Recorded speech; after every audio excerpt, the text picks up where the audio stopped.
So let me just take you through very briefly what happened in construction. Because in the 1990s, Colombia was not for the faint of heart. There was guerrilla warfare, principally by the right-wing Marxist FARC, and that was at the height of its intensity at that time. There was murders, there was kidnappings, there were bombings throughout the country, and they were an almost daily occurrence.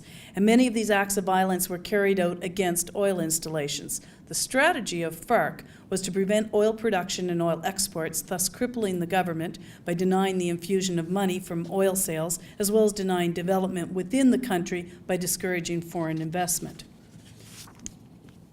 But luckily for the people of Colombia, who now enjoy one of the most robust and growing economies in South America, the FARC strategy did not work.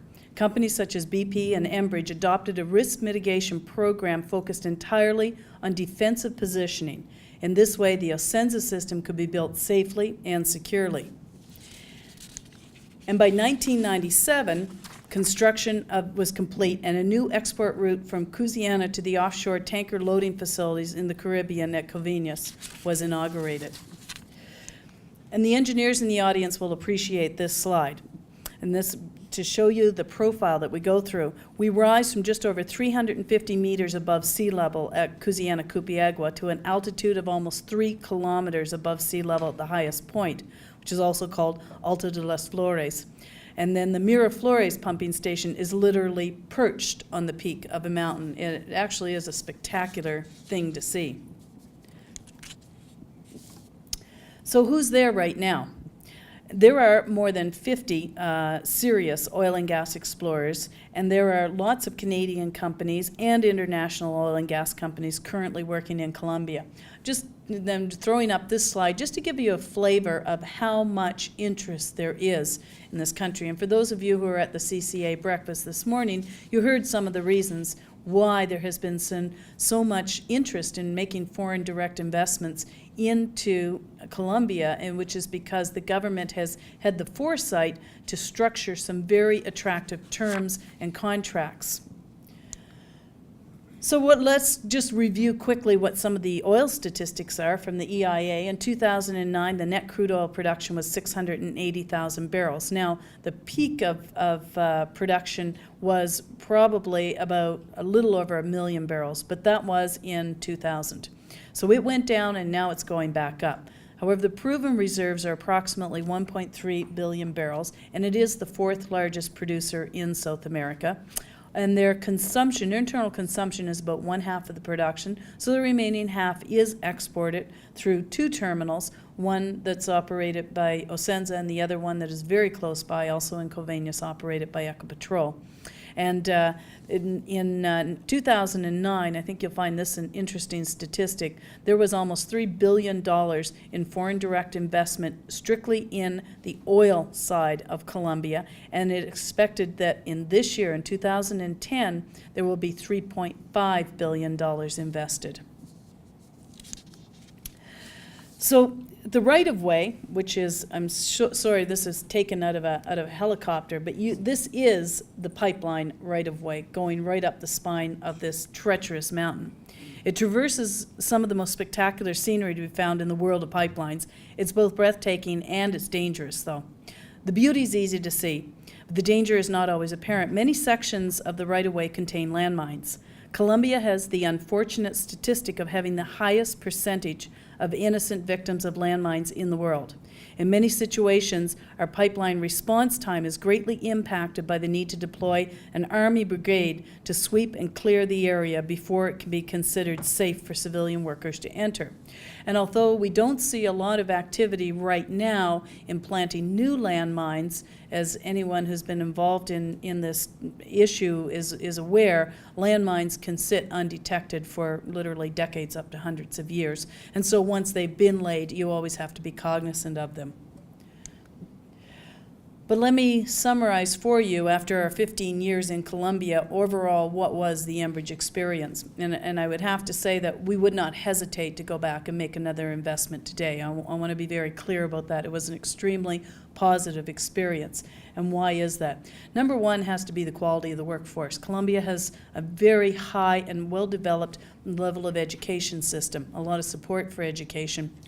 In some of the universities there, you're going to see some of the best engineers, the best lawyers, the best economists, phenomenal quality of people with a very, very committed and dedicated workforce. And so certainly what we found, and I think at some points they were very concerned that Canada and Enbridge in particular was poaching too many Colombians to come back to Calgary. It's simply because it is such a high quality workforce.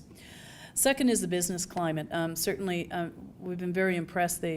Historically, the government of Colombia is very respectful of written contracts, extremely respectful. There is no history whatsoever of some of the reversals that you've seen in some of the other Latin American countries. Now, could that change in the future?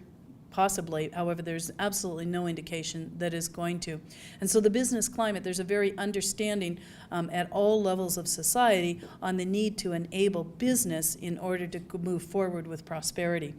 Judicial integrity, and I have another, on my next slide, I'll talk about some of the complexities of the judicial system. It is complex, but it does have integrity. And so one of the things that you can feel is a sense of confidence that you are going to have the ability to be treated fairly in the judicial system should any of your issues come to that level. Transparency, and I know this is, there's a lot of talk about sort of the transparency index and the corruption perception index and where Colombia fits in there.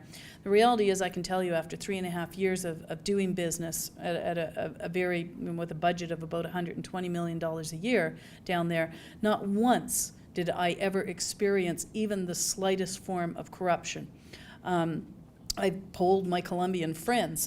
They had never personally experienced anything. Now, does it still happen? Sure, I'm sure it does, as it probably does in Canada, or at least in Eastern Canada, maybe not Western Canada. And but there is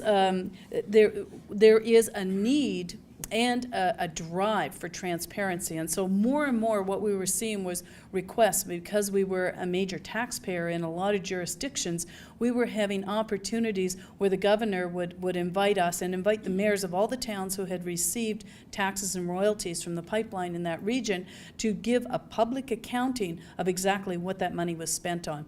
And so you're seeing a change, even in the 3.5 years I was there, over the level of transparency, and there's no doubt in my mind that that is going to continue in Colombia. And so the perceptions index is one thing. The reality and the changes that you're seeing, the speed with which those changes are being adopted is a completely different matter. For Enbridge, it was also the opportunity to utilize our operating expertise. I mean, I showed you the map of what we're obviously very proud of our knowledge, our capabilities, our skills, and we look for that in a foreign investment. Where is the opportunity for us to add value by utilizing the knowledge that we've gained on our operating systems in North America? And we could do that. But what was interesting is over time, there were also some new operating experiences that cropped up in Colombia that could then be applied in Canada. So it was eventually very much a partnership that was a win-win. And financial soundness, I think you see from the initial investments, from the security of the returns that we received down there. I would also say that in 15 years, we never encountered any sort of uncertainty or question or issue about the financial soundness of the investment that we made or the revenue streams we were receiving.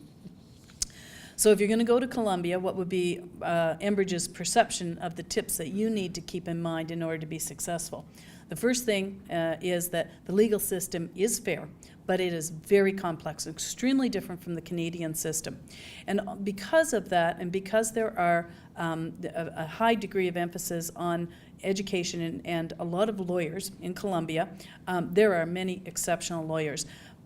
Don't think about it the way you would in Canada. I know a lot of, especially small companies, wouldn't even consider hiring a full-time lawyer or probably even going to the need of services of external lawyers only like at the end.